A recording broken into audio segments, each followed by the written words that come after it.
Donc, je suis Vincent Peffer, je suis coach en reconnexion émotionnelle et le coaching vient en fait de mon parcours de vie. C'est pas quelque chose que j'ai choisi, mais c'est vraiment à partir de ce que j'ai vécu, qui est le people pleasing. Donc, people pleasing, c'est vraiment un côté très instinctif de vouloir répondre aux attentes des autres, de correspondre à ce qu'ils attendent. Et ça, c'est je veux leur bonheur, mais quelque part, j'oublie le mien. Je m'oublie en chemin. Et ça génère beaucoup de fatigue sur la durée. Et c'est au moment où j'ai touché le burn-out que j'ai pris conscience qu'il était temps de faire quelque chose de différent et de revenir à soi. Tu parles souvent de people pleasing dans ton travail. Qu'est-ce que c'est exactement et pourquoi est-ce un problème pour tant de femmes aujourd'hui? Alors le people pleasing, c'est vraiment une capacité instinctive des personnes de répondre au bonheur et aux attentes des autres.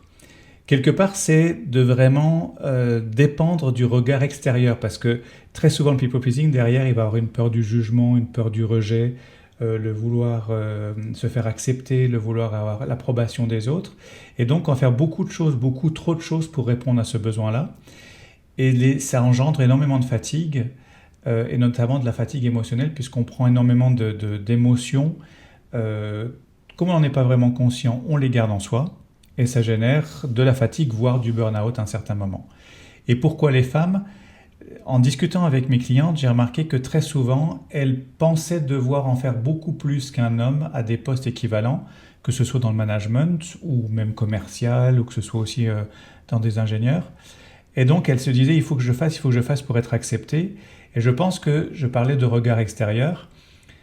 À partir du moment où on commence à retourner le regard intérieur et à reprendre conscience de ses propres compétences et sa propre valeur, le regard de l'autre va être beaucoup plus léger en fait dans la façon dont je me comporte et ça va enlever énormément de stress et de pression, ce qui fait que cette fatigue va aussi disparaître sur le long terme. Pourquoi est-il important, selon toi, d'aider les femmes de 35 ans et plus à se libérer de cette dynamique?